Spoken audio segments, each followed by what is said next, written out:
ആശയങ്ങളെയും ഭാവനയെയും ആധാരമാക്കി ഉൽപ്പന്നങ്ങളും സേവനങ്ങളും സൃഷ്ടിച്ചെടുക്കുന്ന സംരംഭങ്ങളെയാണ് ക്രിയേറ്റീവ് ഇൻഡസ്ട്രീസ് എന്ന് പറയുന്നത്. അവിടെ ആർട്ടിനെയും ബിസിനസ്സിനെയും ഒരുപോലെ അവർ കൈകാര്യം ചെയ്ത് കൊണ്ടുപോകും. അതിൽപ്പെട്ട ചില സംരംഭങ്ങൾ നമുക്കിടയിലുണ്ട്. അതിലൊന്നിനെ നമുക്കിന്ന് പരിചയപ്പെടാം. സംരംഭങ്ങളുടെ ഉള്ളറിയുന്നതിനായി P&Bയുടെ വിഷൻ ടു ദ വെഞ്ചർ എന്ന പരിപാടിയിലേക്ക് വീണ്ടും സ്വാഗതം. ഇന്ന് നമ്മൾ പരിചയപ്പെടാൻ പോകുന്നത് തിരുവനന്തപുരത്തെ ഒരു കലാകാരനും സംരംഭകനുമായ ശ്രീ രാജീവ് മേനോനെയാണ്. സ്വാഗതം. നമസ്തേ. അപ്പോൾ നമുക്ക് ശരിക്കും ഇതിനെപ്പറ്റി സംരംഭത്തിനെ പറ്റി കൂടുതൽ പറയുന്നതിന് മുമ്പ് ഒരു സംരംഭകനാവാൻ വേണ്ടി ഒരു സമയമെടുത്തല്ലോ. വന്ന ഒരു കാലഘട്ടം, ഏതിൽ നിന്നാണ് ഇങ്ങോട്ട് വരാനിടയ ഒരു സാഹചര്യം, അതിനെപ്പറ്റിയൊക്കെ ഒന്ന് പറയാമോ? ബേസിക്കലി ഈ സ്ഥാപനം തുടങ്ങിയിട്ട് ഇപ്പം 11-12 വർഷമാകുന്നു. ഞാൻ 2099 മുതൽ തന്നെ ടെക്നോപാർക്കിൽ പല കമ്പനികളിലായിട്ട് ചെറുതും വലുതുമായ പല ജോലി കഴിഞ്ഞ് ഈ ഒരു ഇതിലേക്ക് എത്തപ്പെട്ടതാണ്. എനിക്ക് മെയിൻലി നമ്മൾ ഇവിടെ ഇപ്പൊ ചെയ്യുന്നത് ആർട്ട് ഗാലറി കം ഫ്രെയിമിംഗ് എന്നുള്ളൊരു ഷോപ്പാണ്, അല്ലെങ്കിൽ ഒരു ഫാക്ടറി ലെവൽ എന്നുള്ളൊരു സംരംഭമാണ്. പക്ഷേ അതിനു മുമ്പ് ഞാൻ എന്റെ കരിയർ തുടങ്ങിയത് ടാൻഡം ഗ്രൂപ്പ് ഓഫ് ഇൻസ്റ്റിറ്റ്യൂഷനിലായിരുന്നു. അവർ ഇതിനകത്തൊരു ആർട്ട് ഗാലറി എന്നുള്ളൊരു ഓപ്ഷൻ നമുക്ക് ടെക്നോപാർക്കിൽ എൻ്റെ ഒരു കരിയർ ചേഞ്ചിന്റെ സമയത്ത് ഇത് ഏറ്റെടുക്കുകയും യാദൃശ്ചികമായിട്ട് ഏറ്റെടുക്കുകയാണ്. എനിക്ക് ഇതിന് ടെക്നിക്കൽ സൈഡായിരുന്നു, പക്ഷേ ഈ വരയോടും വർണ്ണങ്ങളോടുമുള്ള ഇൻട്രസ്റ്റ് കാരണം കുറച്ച് ഡിസൈനൊക്കെ പണ്ടുപോലെ ചെയ്യും. പിന്നെ ടെക്നോപാർക്കിലെ ക്രിയേറ്റീവ് സെക്ഷനിൽ പല കമ്പനികളിലായിട്ട് വർക്ക് ചെയ്തിട്ടുണ്ട്. അതിൽ നിന്ന് കിട്ടിയ എക്സ്പീരിയൻസും ആ ഒരു ഇതും വെച്ചിട്ടാണ് ഇങ്ങനെ ഒരു ടേമിലേക്ക് എത്തിച്ചേരാനായിട്ട്. എത്ര കൊല്ലം അവിടെ ടെക്നോപാർക്കിൽ ഏകദേശം 10-14 വർഷത്തോളം ഉണ്ടായിരുന്നു. ബേസിക്കലി ഞാൻ ക്രിയേറ്റീവ് സെക്ഷനിലായിരുന്നു, വെബിന്റെ സെക്ഷനിലായിരുന്നു. ചെറിയ കമ്പനികൾ പലതും വർക്ക് ചെയ്തിട്ടുണ്ട്. വലുതായിട്ടുള്ള എണ്ണയാണ് UI, അങ്ങനെ പല കമ്പനികളിലും വർക്ക് ചെയ്തിട്ടുണ്ട്. കരിയറില് ഫ്രം ചെറിയ ലെവൽ മുതൽ തുടക്കം തുടങ്ങിയത് ഇവിടെ ക്രിസാലിസ് എന്ന് പറഞ്ഞ ഒരു അഡ്വർടൈസിംഗ് ആൻഡിൽ നമ്മുടെ ശാസ്ത്രമംഗലത്ത് കട്ട് ആൻഡ് പേസ്റ്റ് ആർട്ടിസ്റ്റ്. പണ്ടത്തെ അഡ്വർടൈസിംഗ് പേപ്പർ DTP പ്രിന്റ് എടുത്ത് കട്ട് ചെയ്ത് പേസ്റ്റ് ചെയ്ത് പോകുന്ന ഒരു സാഹചര്യം. അന്ന് ഡിജിറ്റൽ മീഡിയ ഇത്ര ആയിട്ടില്ല. അതിന് തുടങ്ങിയതാണ് എന്റെ കരിയർ. പിന്നെ ഇപ്പം ഈ ഒരു ലെവലിലേക്ക് വന്നിരിക്കുന്നത്. ഇപ്പൊ ഒരു ഇൻവെസ്റ്റർ എന്നുള്ള വലിയ ഇൻവെസ്റ്റ്മെന്റ് ഒന്നും അങ്ങനെ ചിന്തിച്ചിട്ടില്ല, എന്നാലും ഒരു ഇൻട്രസ്റ്റ് ഉള്ള ഒരു ഫീൽഡിലാണ് ഇപ്പൊ ഒരു സംരംഭത്തിലാണ് ചെയ്യുന്നത്. അപ്പം ശരിക്കും ആർട്ടിസ്റ്റ് ആയി വന്നതാണല്ലേ, ആകപ്പെട്ടതാണല്ലേ. ഡിസൈൻ ഇഷ്ടമാണ്. ഇപ്പോഴും മാനുവലായിട്ട് വർക്ക് ചെയ്യാന്ന് പറഞ്ഞാൽ കുറച്ച് പാടുള്ള കാരണം. പക്ഷെ എന്നാലും ഇപ്പോഴത്തെ എല്ലാ ടെക്നോളജിയും അപ്പൊ അപ്ഡേറ്റ് ചെയ്യാൻ പറ്റുന്നുണ്ട്. അതനുസരിച്ചിട്ടുള്ള എല്ലാ കാര്യങ്ങളും ചെയ്യുന്നുണ്ട്. ഇപ്പം ഇതിലെല്ലാം മാക്സിമം പോസിബിലിറ്റീസ് ചെയ്ത് എല്ലാത്തിലേക്കും വ്യാപിപ്പിക്കാൻ പറ്റും. പിന്നെ നമുക്ക് ഇവിടെ തന്നെ ഇപ്പം പ്രിന്റിന്റെ എല്ലാ സാഹചര്യങ്ങളും നമ്മളിവിടെ ചെയ്യുന്നുണ്ട്. കാരണം ഇപ്പം നമുക്കൊരു പേഴ്സണലൈസേഷൻ അങ്ങനെയുള്ള സംരംഭങ്ങൾക്കുള്ള ക്യാൻവാസ് പ്രിന്റിങ് അങ്ങനത്തെ എല്ലാത്തിലേക്കും നമുക്ക് അത് മനസ്സിലാക്കാനായിട്ട് ഈ ഒരു സംരംഭം തുടങ്ങിയപ്പം മനസ്സിലാക്കാനായിട്ട് പറ്റി. ഒരു സാധ്യത കണ്ടുകൊണ്ടാണ്, ഒരു ഓപ്പർച്യൂണിറ്റി കണ്ടുകൊണ്ടാണല്ലോ നമ്മൾ ഇതിലേക്ക് ഇറങ്ങിയത്. അപ്പം ശരിക്കും അത് കൃത്യമായി മനസ്സിലാക്കാൻ കഴിഞ്ഞിട്ടുണ്ടായിരുന്നു, അതോ കാലക്രമേണ അത് അതിൽ വന്നു ചേരായിരുന്നു? ഞാൻ പറഞ്ഞ 2011-12 ആ ഒരു സമയത്താണ് ഈ ഒരു ഫീൽഡിലേക്ക് ഞാൻ ടാൻഡം ഗ്രൂപ്പ് ഓഫ് ഇൻസ്റ്റിറ്റ്യൂഷൻ നടത്തിയിരുന്ന ഈ സ്ഥാപനം ഞാൻ എന്റെ മാനേജ്മെന്റ് സൈഡ് വന്നു. അപ്പൊ ഇതിലോട്ട് ചെറിയൊരു ഇൻട്രസ്റ്റ് വന്നു. കാരണം ഒരു ഡിഫറെന്റ് നമ്മൾ ചെയ്ത ഒരു ഹൈ പ്രൊഫൈൽ ജോബിനെക്കാട്ടിലും നമുക്കൊരു കുറച്ചുകൂടെ നമ്മുടെ സമയം ഇതിനകത്ത് ഇൻവോൾവ് ചെയ്യാൻ പറ്റുന്നുണ്ടായിരുന്നു. നമുക്ക് ഇൻട്രസ്റ്റ് ഉണ്ട്. പിന്നെ നമ്മുടേതായ കുറച്ച് ഫ്രീഡവും എല്ലാം മേക്കപ്പ് ചെയ്ത് പോകാൻ പറ്റും. അപ്പം അതിന്ന് മനസ്സിലാക്കിയപ്പം ഇതിന് പോസിബിലിറ്റീസ് ഉണ്ടെന്ന് എനിക്ക് തോന്നി. പിന്നെ ബൈ ഗോഡ്സ് ഗ്രേസ് നമുക്ക് ക്ലയന്റ് ബേസ് നല്ല രീതിയിൽ ഉണ്ടായിരുന്നു. ഇപ്പൊ ട്രിവാൻഡ്രത്ത് നോക്കിയാൽ മെയിൻ ആയിട്ട് വന്ന പത്മനാഭ ടെമ്പിൾ നമ്മുടെ മേജർ ക്ലയന്റ് ആണ്. സ്റ്റൈൽ പ്ലസ് നമ്മുടെ മേജർ ക്ലയന്റ് ആണ്. Thomson home depot major client ആണ്. ഒരു കാലത്ത് പിന്നെ ആറ്റുകാൽ ടെമ്പിൾ ഉണ്ട്. ശബരിമല TDBയുടെ വർക്കുകൾ നമ്മൾ ചെയ്യുന്നുണ്ടായിരുന്നു. അപ്പം ഒരു ബാക്കപ്പ് ഓഫ് ക്ലയൻസ് നമുക്ക് നല്ല രീതിയിൽ ഇപ്പോഴും നമുക്ക് ആ രീതിയിലേക്ക് വർക്ക് ഈ ഒരു ഫീൽഡിലാണെങ്കിൽ ഇപ്പൊ ഒത്തിരി കോമ്പറ്റീഷനുള്ള ഫീൽഡായി മാറി ഇപ്പം ഈ ഒരു 6-7 വർഷം കൊണ്ട്. പക്ഷെ നമ്മൾ അത്യാവശ്യം മെക്കനൈസ്ഡ് വർക്കുകളാണ് ഇവിടെ കൂടുതലും. മെഷീൻസ് ആണ്, മെഷീൻ വഴിയാണ്. പിന്നെ സ്റ്റാഫുകളും എല്ലാം എക്സ്പെർട്ടൈസ് ആണ്. എല്ലാവരും 10, 12, 15 വർഷം എക്സ്പീരിയൻസ് ഉള്ളവരാണ് ചെയ്യുന്നത്. അതുകൊണ്ട് നമുക്ക് സർവൈവലിനൊരു ഇല്ല, പിടിച്ചു നിൽക്കാൻ പറ്റുന്നുണ്ട്. എന്നാലും ഒരു MNC-യില് ഒരു ഹൈ പ്രൊഫൈൽ ജോബിൽ ഇരുന്നിട്ട് ഒരു സംരംഭകനായി ഇതൊക്കെ നോക്കി നടത്തുമ്പോൾ ഫേസ് ചെയ്ത ചലഞ്ചസ് എടുത്തു പറയത്തക്ക രീതിയിൽ എന്തെങ്കിലും, അല്ലെങ്കിൽ ഒരു ഇൻസിഡന്റ് ആയിട്ടോ പ്രത്യേക ഒരു സാഹചര്യമോ ഓർത്തെടുക്കാൻ പറ്റുന്നുണ്ടോ അന്നത്തെ ഒരു ലെവലില്? അല്ല, രണ്ട് റേഞ്ചിലുള്ള ഒരു ജോബ് പ്രൊഫൈൽസ് ആണ്. MNC നമുക്ക് റിസ്ക് ഇല്ല, പക്ഷെ നമ്മള് ഒരു ടൈം ഫ്രെയിം അല്ലെങ്കിൽ ബാക്കി ഡെഡ് ലൈൻസ് എല്ലാം നമ്മൾ പേഴ്സൺ അവിടെ. പിന്നെ എല്ലാ രീതിയിലും നമ്മൾ അങ്ങനെ ഒരു IT ആകുമ്പോൾ അതിൻ്റെതായ ഹൈ എൻഡ്സും ഉണ്ട്, ഡ്രോബാക്സും ഉണ്ട്. രണ്ടും ഞാൻ പല ടൈമിലായിട്ട് ഫേസ് ചെയ്തിട്ടുണ്ട്. പക്ഷെ അതിനേക്കാൾ ഇപ്പൊ ഒരു ബെറ്റർ എക്സ്പീരിയൻസ് എന്ന് പറഞ്ഞാൽ നമുക്കൊരു സാറ്റിസ്ഫാക്ഷൻ ഉണ്ട്. നമ്മുടെ ബാക്കിയുള്ള കാര്യങ്ങളായിട്ട് നമുക്ക് എൻഗേജ് ചെയ്യാൻ പറ്റുന്നുണ്ട്, ടൈം കിട്ടുന്നുണ്ട്, നമ്മുടെ ഫാമിലി സെന്റിമെന്റ്സ്. അത് ഞാൻ വളരെയധികം ആഗ്രഹിക്കുന്ന ഒരു വ്യക്തിയാണ്. പിന്നെ അതിലുപരി എനിക്കിപ്പോ ശരിക്കും ഇതൊരു അഡിക്ഷനാണ് വർക്ക്. ഞാൻ 6:45 ഇതിനകത്ത് രാവിലെ വരുന്നതാണ്. ആരും അത് ചെയ്യുന്ന എനിക്ക് തോന്നുന്നില്ല. കാരണം ഇങ്ങനെയുള്ള സ്ഥാപനത്തിൽ വരണ്ട, 9:00 വന്നാൽ മതി. പക്ഷെ ഞാൻ വരും. കാരണം രാവിലെ ഇതൊരു ഞാൻ ആ ടെക്നോ പാർക്കിലൊക്കെ വർക്ക് ചെയ്തതിൻ്റെതായിരിക്കാം ഒരു വർക്ക് ഓർഡർ അല്ലെങ്കിൽ ഡെഡ് ലൈൻ മീറ്റ് ചെയ്യേണ്ട ചെറിയ വർക്കുകളാണെങ്കിൽ പോലും ഇന്നത് ചെയ്യണം, അതിന്റെ കളർ സ്കീം ഇന്നതാ, A to Z കാര്യങ്ങൾ ഞാൻ മനസ്സിലാക്കി ഞാൻ തന്നെ പറഞ്ഞു കൊടുത്ത് അത് ചെയ്യിച്ചെടുക്കാൻ എനിക്ക് ഫ്രെയിമിംഗ് ഒന്നും അറിയില്ലെങ്കിലും അത് ഒരു നല്ലൊരു പ്രൊഡക്റ്റ് ആക്കി എടുക്കാനുള്ള എങ്ങനെയാ അതിന്റെ എന്നുള്ളത് മനസ്സിലാക്കിയത് കൊണ്ട് അതനുസരിച്ച് ഒരു സിസ്റ്റമാറ്റിക് ആയിട്ട് പോകുന്ന ഒരു സ്ഥാപനമായിട്ട് മാറ്റാൻ പറ്റിയിട്ടുണ്ടെന്നാണ് എന്റെ ഇതുവരെയുള്ള വിശ്വാസം.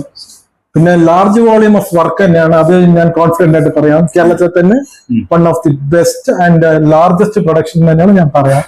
ഉള്ള ഫെസിലിറ്റിയിൽ നല്ല രീതിയിൽ ചെയ്യാനായിട്ട് പറ്റുന്ന ഒരു സ്ഥാപനം തന്നെയാണ്. ലിമിറ്റഡ് മെമ്പേഴ്സേ ഉള്ളൂ എങ്കിലും അവരെല്ലാവരുടെയും സപ്പോർട്ട് കൊണ്ട് നല്ല രീതിയിലേക്ക് എനിക്ക് മാസ് പ്രൊഡക്ഷൻ ഒന്നും ഒരു ടെൻഷനുള്ള കാര്യമല്ല. ക്വാണ്ടിറ്റി എനിക്കൊരു ടെൻഷനേ ഇല്ല. കാരണം എന്റെ സ്റ്റാഫ് അത്ര എക്സ്പെർട്ട്, നമ്മുടെ മെഷീൻസും എല്ലാം ഉള്ളതുകൊണ്ട് നമുക്ക് അങ്ങനെ ഒരു ടെൻഷൻ ഇല്ല. എത്ര ബൾക്ക് ക്വാണ്ടിറ്റി ആണ്. ഇപ്പൊ നമ്മുടെ മേജർ ക്ലയന്റ് ടെമ്പിളിൽ സീസൺ ഒക്കെ തുടങ്ങുന്ന സമയത്ത് ഒരു നമ്മളിപ്പോ ചിന്തിക്കുന്ന ഒരു ഈവൻ ഇപ്പൊ ഒരു വലിയൊരു ഷോപ്പിംഗ് മാളിൽ പോലും ഒരു ഫെസ്റ്റിവൽ സീസണിൽ നടക്കുന്നതിന്റെ ഇത്രയോ ഇരട്ടിയാ. അതെല്ലാം നമുക്ക് മീറ്റ് ചെയ്യാൻ ഭഗവാന്റെ സഹായം കൊണ്ടും ബാക്കിയുള്ളത് കൊണ്ടും നമുക്ക് നടക്കുന്നുണ്ട്. അപ്പോൾ കോമ്പറ്റീഷൻ എല്ലാ ബിസിനസ് മേഖലയിലും കോമ്പറ്റീഷൻ ഉള്ളതാണ്. മെയിൻ കോമ്പറ്റീറ്റർ ആരൊക്കെയാണ്, അല്ലെങ്കിൽ ഏതൊക്കെ തരത്തിലുള്ള കോമ്പറ്റീഷനാണ് ഫേസ് ചെയ്യേണ്ടി വരുന്നത്, അത് കവർ ചെയ്യാൻ വേണ്ടിയിട്ട് എന്തൊക്കെ സ്റ്റെപ്സ് എടുക്കാറുണ്ട്?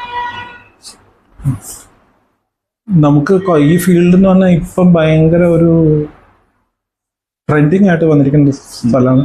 പിന്നെ പണ്ട് ഇപ്പം ട്രിവാൻഡ്രത്ത് തന്നെ വളരെ റെയർ ആയിട്ടുള്ള വെള്ളയമ്പലത്തൊക്കെ ഭാവഗീതം എന്ന് പറഞ്ഞൊരു ഗ്രൂപ്പുകാരുണ്ടായിരുന്നു.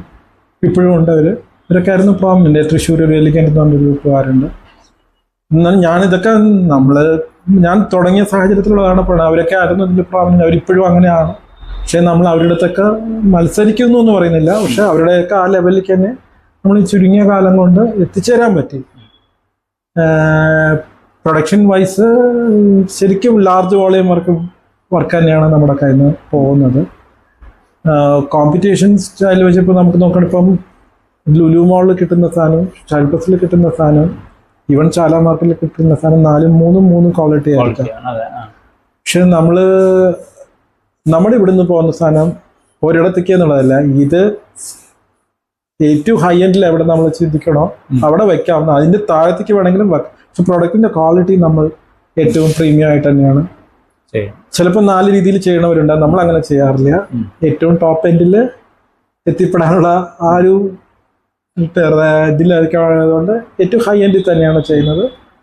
അതുകൊണ്ട് മിക്കവാറും ക്ലയൻസ് എല്ലാം നമ്മുടെ വർക്കുകളിൽ സാറ്റിസ്ഫൈഡ് തന്നെയാണ്. കോമ്പറ്റീഷനായിട്ട് ഞാൻ അങ്ങനെ ചിന്തിക്കാറില്ല. എല്ലാവർക്കും ഇതിൽ ചെയ്യും. പക്ഷെ നമ്മൾ അതിനുള്ള വേറെ പുതിയ രീതിയിലുള്ള പ്രൊഡക്ട്സ് നമ്മുടേതായ കുറെ റെയർ പ്രൊഡക്ട്സ് ഉണ്ട്. വേറെ അത് വൺ ആൻഡ് ഓൺലി എന്ന് പറയുന്ന ബ്രാൻഡിങ് അങ്ങനത്തെ പോലത്തെ സിഗ്നേച്ചർ നോവറൽസ് സിഗ്നേച്ചർ പ്രൊഡക്ട്സ് തന്നെ ഉണ്ട്. നോവറൽസ് അതെനിക്ക് ഷുവറായിട്ടും പറയാൻ പറ്റും. അങ്ങനത്തെ കുറെ ഡെവലപ്പ് ചെയ്തിട്ടുണ്ട്. Especially readymade inserts, photo frames. പിന്നല്ലാതെ ഒറിജിനൽ പെയിന്റിങ്സ് കുറെ കളക്ഷൻസ് ഉണ്ട്. അത് പഴയ ഏൻഷ്യന്റ് ആർട്ടും 1954 ഉള്ള മുതൽ ഉള്ള കുറെ പെയിന്റിങ്സ് ഉണ്ട്. അതൊന്നും ഞാൻ എത്ര രൂപ ഇട്ടാലും കൊടുക്കത്തില്ല എന്നുള്ള രീതിയിൽ പിടിച്ചു വെച്ച കുറെ കാര്യങ്ങളുണ്ട്. പിന്നെ ഇതിലുപരി ഇപ്പോഴത്തെ ഈ ഒരു സാഹചര്യങ്ങൾ വന്നപ്പം ഈവൻ പത്മനാഭ ടെമ്പിളിൽ മോദിജി വന്നപ്പം അദ്ദേഹത്തിന് കൊടുക്കാൻ നമ്മുടെ പ്രൊഡക്റ്റ് സെലക്ട് ചെയ്ത്. ഓ അത് ശരി. വൈസ് പ്രസിഡന്റ് വന്നപ്പോഴും നമ്മുടെ പ്രൊഡക്റ്റ് ആയത്. ക്രിക്കറ്റ് ടീം വരുമ്പോൾ നമ്മുടെ പ്രൊഡക്റ്റ്. ലാസ്റ്റ് ടൈം ഇപ്പം ലാൽ സാർ വന്നപ്പോ, മോഹൻലാൽ സാർ വന്നപ്പോ സോഷ്യൽ മീഡിയയിലൊക്കെ കണ്ടു അദ്ദേഹത്തിന് വന്ന ഗിഫ്റ്റും എല്ലാം നമ്മളാ ചെയ്ത് കൊടുത്ത്. അതുപോലെ അതിലുപരി അയോധ്യയില് രാമരാജ ആ സമയത്ത് പ്രാണപ്രതിഷ്ഠ ദിവസം പത്മനാഭ ടെമ്പിളിൽ നിന്ന് കൊടുക്കുന്ന ഒരു അവിടുത്തെ ഒരു ഇതുപോലെ ഗിഫ്റ്റ് പോലെ കൊടുക്കുന്ന ഒരു മോണ്യുമെന്റ് നമുക്ക് ചെയ്യാൻ പറ്റി. അത് നമ്മളാ പ്രൊഡക്റ്റ് ചെയ്തത്. അത് മോദിജി പൂജിക്കുകയും ചെയ്തു. അപ്പൊ അതൊക്കെ വലിയൊരു കാര്യമായിട്ട് തന്നെയാണ് നമ്മൾ വിചാരിക്കുന്നത്. പിന്നെ ഒത്തിരി സെലിബ്രിറ്റീസിന്റെ കയ്യിൽ ഇതുണ്ട്. ഞാൻ മൗത്ത് പബ്ലിസിറ്റി അങ്ങനെ കാരണം വെച്ചാൽ അവര് പറഞ്ഞറിഞ്ഞോട്ടെ, ഞാൻ അങ്ങനെ പ്രൊമോട്ട് ചെയ്യാറില്ല. കാരണം എന്ന് വെച്ചാൽ എനിക്ക് ഇവരെ നമ്മുടെ മെയിൻ ക്ലയന്റ് ഞാൻ പറഞ്ഞ പത്മനാഭ ടെമ്പിളാ. ഭഗവാന്റെ വർക്ക് ഞാൻ ഇവരുടെ സ്റ്റാഫിന്റെ അടുത്ത് എല്ലാവരും പറയും, ആദ്യം ഭഗവാന്റെ വർക്ക് തീർത്തോ, അത് കഴിഞ്ഞിട്ട് എത്ര കോടിക്കണക്കിന് രൂപ ഉണ്ടെങ്കിലും നമുക്കത് മതി. ഇവിടെ തിരുവനന്തപുരത്ത് എല്ലാവരും പറയുന്ന കേട്ടിട്ടുണ്ട്, പത്മനാഭന്റെ പണം അത് തന്നെയാണ് എന്റെ ഭക്ഷണം. അപ്പൊ ആ ഒരു ജീവിത രീതി ആയതുകൊണ്ട് അതിന് അഡിക്ഷൻ, ഭഗവാൻ എന്ന് പറഞ്ഞ ഒരു അഡിക്ഷൻ ആയിട്ട് മാറിയിരിക്കാം മെയിനായിട്ട്. അതുകൊണ്ട് തന്നെയാണ് ഈ ഫീൽഡ് വിടില്ല. എത്ര കോമ്പറ്റീഷൻ ഉണ്ടെങ്കിലും ഞാൻ ആ വർക്ക് കളയത്തില്ല. എനിക്ക് ഭഗവാനെ കുറിച്ച് പറയുമ്പോൾ ചെറിയ വിഷമം.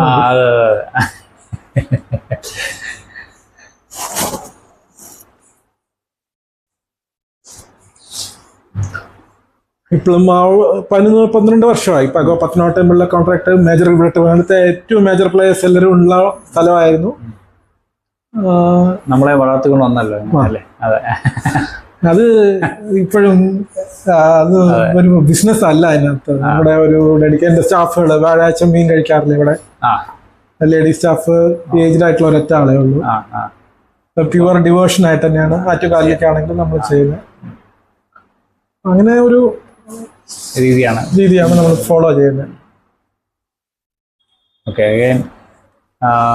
പല ചലഞ്ചസും ഉണ്ടാവുമല്ലോ. നമ്മൾ വെളിയിൽ കാണുന്ന പോലെയല്ല. ആ ഒരു സംരംഭം എന്ന് പറയുമ്പോൾ അതിൻ്റെ ഉള്ളിലേക്ക് കടന്നു ചെല്ലുമ്പോൾ പ്രശ്നങ്ങളുടെ ഒരു കൂമ്പാരം നമുക്ക് കാണാൻ പറ്റാറുണ്ട്. എന്തൊക്കെ ഇഷ്യൂസൊക്കെ നമുക്ക് ഫേസ് ചെയ്യേണ്ടി വരാറുണ്ട് സാധാരണ? നമുക്ക് വളരെ ചലഞ്ചിങ് ആയിട്ടുള്ള എന്തെങ്കിലും ഇൻസിഡൻസ് ഇപ്പം നിലനിൽക്കുന്നുണ്ടോ? എന്തെങ്കിലുമൊക്കെ ഉണ്ടെങ്കിൽ തുറന്ന് പറയാം. സാർ ഇപ്പൊ ചോദിച്ചതുപോലെ ഒത്തിരി ഫ്രം ദ ബിഗിനിങ് സ്റ്റേജിൽ ഇത് തുടങ്ങിയത് June 6, 2000 ഞാൻ പറഞ്ഞത് ആ സമയത്താകുമ്പോഴേക്കും തന്നെ ഫിനാൻസ് നമുക്ക് വലിയ ബുദ്ധിമുട്ടില്ലായിരുന്നു. കാരണം എനിക്ക് അത്യാവശ്യം ബാക്കപ്പ് ഒക്കെ ഉണ്ടായിരുന്നു. ഞാൻ മാരീഡ് അല്ലായിരുന്നു, ലേറ്റ് മാരേജ്, ഇപ്പൊ 6 വർഷമായിട്ടുണ്ട്.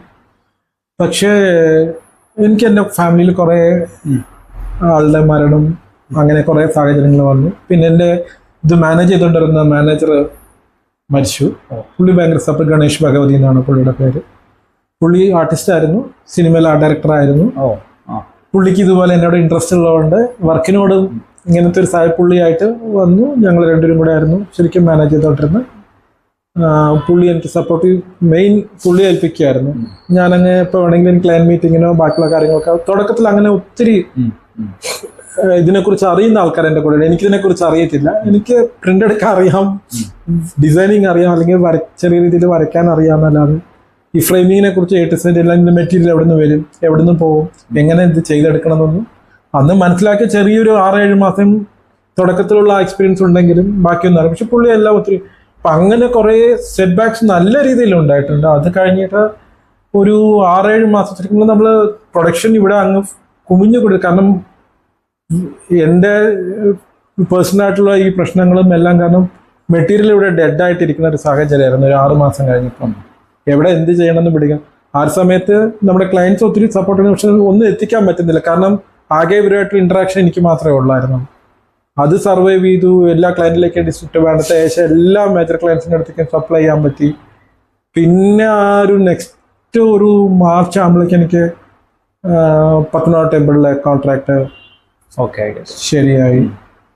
അതിന്നാണ് നമ്മൾ ഒരു കറക്റ്റ് ടേൺ ഓവർ എന്നുള്ള രീതിയിലേക്കോ അല്ലെങ്കിൽ നമുക്ക് സ്റ്റഡി ആയിട്ട് ഇതിലോട്ട് പോവാം എന്നൊരു ചിന്ത വന്നതും അതിലേക്ക് ചെയ്തു തുടങ്ങിയത്. കാരണം വെച്ചാൽ അങ്ങനത്തെ ഒരു പേയ്മെന്റോ അങ്ങനത്തെ ഒരു സപ്പോർട്ടീവ് ക്ലയന്റോ ഇല്ലെങ്കിൽ നമുക്കിത് സർവൈവ് ചെയ്യാൻ പാടാണ്.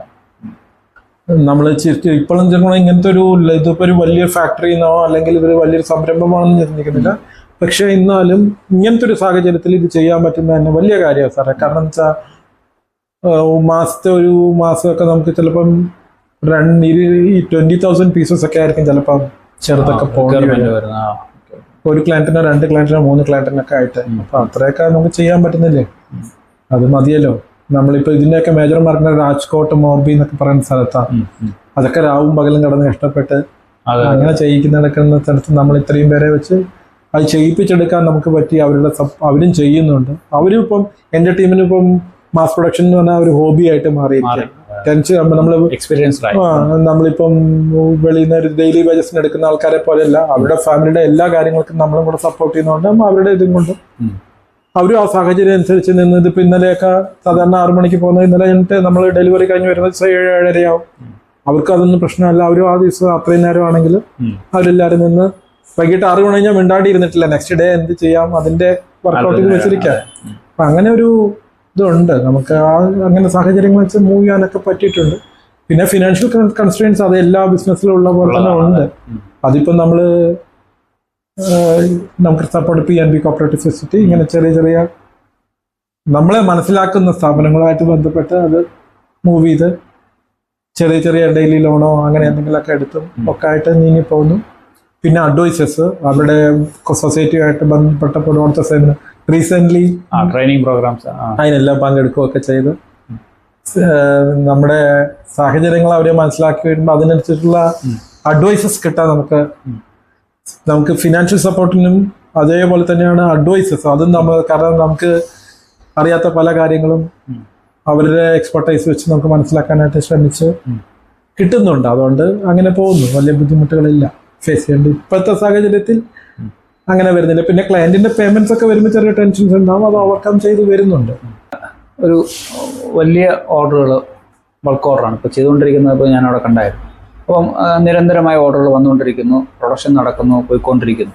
അപ്പോൾ ഇതിനൊക്കെ എന്തെങ്കിലും ഒരു രീതി, ഒരു സിസ്റ്റം ഇതിനകത്ത് കീപ്പ് ചെയ്യുന്നുണ്ടോ? അതായത് റോ മെറ്റീരിയൽസ് കളക്ഷൻ മുതൽ പ്രോഡക്റ്റ് ബില്ല് ചെയ്ത് കൊടുക്കുന്നത് വരെയുള്ള പീരീഡിൽ എന്തൊക്കെയാണ്? അതിപ്പം നമുക്ക് നോക്കിയാൽ സാർ, ഇപ്പം എല്ലാവരും ടാലി എല്ലാവരും യൂസ്. പക്ഷെ ഞാൻ അങ്ങനത്തെ കാര്യങ്ങൾക്ക് കുറച്ച് പിശുക്ക് കാണിക്കുന്ന മനുഷ്യനാണ്. കാരണം നമുക്ക് കുറച്ച് ടെക്നിക്കൽ സൈഡ് അറിയാവുന്നത് കൊണ്ട് ഞാൻ കഴിയുന്നതും മൈക്രോസോഫ്റ്റിന്റെ കുറച്ച് ടൂളുകൾ വെച്ച് ഞാൻ കുറച്ച് സാധനങ്ങൾ ഡെവലപ്പ് ചെയ്തെടുത്തിട്ടുണ്ട്. അപ്പൊ എന്റെ ഡെയിലി കാര്യങ്ങൾ മുഴുവൻ ബില്ലിംഗ് ആയാലും സ്റ്റോക്ക് ആയാലും വർക്കായാലും ക്ലയന്റിന് പോയ സാധനങ്ങളാണെങ്കിലും എനിക്ക് ഈ 2011 ജൂൺ 1 ഇത് തുടങ്ങി. ഇന്ന് വരെയുള്ള സാധനങ്ങളിൽ ഏത് ബില്ല് ഏത് നേരം എടുക്കണം എന്ന് പറഞ്ഞാലും ഹൈ എൻഡ് സോഫ്റ്റ്വെയർ അല്ല, എന്റെ ഈ ഉള്ള ഫെസിലിറ്റി വെച്ച് എടുത്തു കൊടുക്കാനായിട്ട് എനിക്ക് പറ്റുന്നുണ്ട്. അതിന്റെ ഫുൾ ഇതും ബാക്കപ്പ് ചെയ്യാനും എനിക്ക് സഹായിച്ചിട്ടുണ്ട്.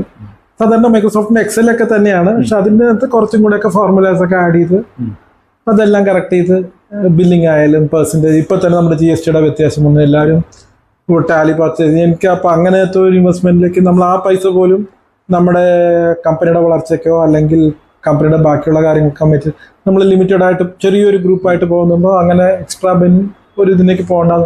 അതുപോലും നമുക്ക് എളുപ്പം ഇങ്ങനത്തെ നമ്മുടെ സ്കിൽ സെറ്റ് വെച്ച് അപ്ഡേറ്റ് ചെയ്യാൻ പറ്റിയിട്ടുണ്ട്. അത് വെച്ച് തന്നെയാണ് മെയിൻറ്റെയിൻ ചെയ്ത് പോകുന്നത്. ഇപ്പൊ എന്റെ സ്റ്റാഫുകളും എല്ലാവരും പറയും, അവര് ഉച്ചാലയിലൊക്കെ പറയുന്നു ഒരു വർക്ക് തീരുന്നു പിന്നെ. പക്ഷെ ഞാൻ പറഞ്ഞു, നിങ്ങളെ ചുമ്മാ ഇരുത്തുക എന്നുള്ളത് എന്റെ ലക്ഷ്യമല്ല.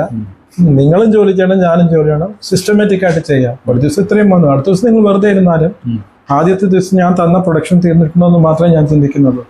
മന്ത് എൻഡില് നമ്മുടെ വന്നത് എന്താ പോയത് എന്താ നിങ്ങളും കൂടെ അറിഞ്ഞിരിക്കണം. നഷ്ടമാണോ ലാഭമാണോ അല്ലെങ്കിൽ എന്തൊക്കെ റിട്ടേൺ വന്നിട്ടുണ്ട് എന്തൊക്കെ പോയിട്ടുണ്ട്. ഞാൻ ഇല്ലെങ്കിലും ഒരു ദിവസം ഇവിടെ വരാൻ പറ്റിയില്ലെങ്കിലും നിങ്ങൾക്ക് തന്നെ അടുത്ത പ്രാവശ്യം ഒരു പ്രൊഡക്ഷന്റെ ഒരു സാധനം വരുമ്പോൾ ഇന്ന സാധനം യൂസ് ചെയ്യേണ്ടെന്ന സാധനം നിങ്ങളുടെ ബ്രെയിനിനകത്തത് വേണം. അത് ഇന്നൊരു സാധനം ഓർഡർ ചെയ്തിട്ടുണ്ട്, അതിന് ഇന്ന ഫ്രെയിമാണ് യൂസ് ചെയ്യുക, അത് നിങ്ങൾ മനസ്സിലാക്കിയിരുന്നു. അതുപോലെ സിസ്റ്റമാറ്റിക് ആയിട്ടാണ് പോകുന്നത്. അതിൽ വലിയ ബുദ്ധിമുട്ടുകളൊന്നും നമ്മൾ സോഫ്റ്റ്വെയർ ആയിട്ടൊന്നും ചെയ്തിട്ടില്ല. പക്ഷെ എന്നാലും നമ്മുടേതായ സാഹചര്യം ഇത് വെച്ചിട്ട് ചെറിയ ഫെസിലിറ്റി വെച്ച് ചെയ്തു പോകുന്നു. ഇപ്പം ഈ ആർട്ട് എന്ന് പറയുമ്പോൾ നമ്മുടെ നമ്മൾ ആ കലാവിരുത് നമുക്ക് മറ്റുള്ളവരിലേക്ക് എത്തിക്കുമ്പോഴാണല്ലോ നമുക്കത് വിജയം കാണാൻ പറ്റുന്നത്. ഷുവറായിട്ടും.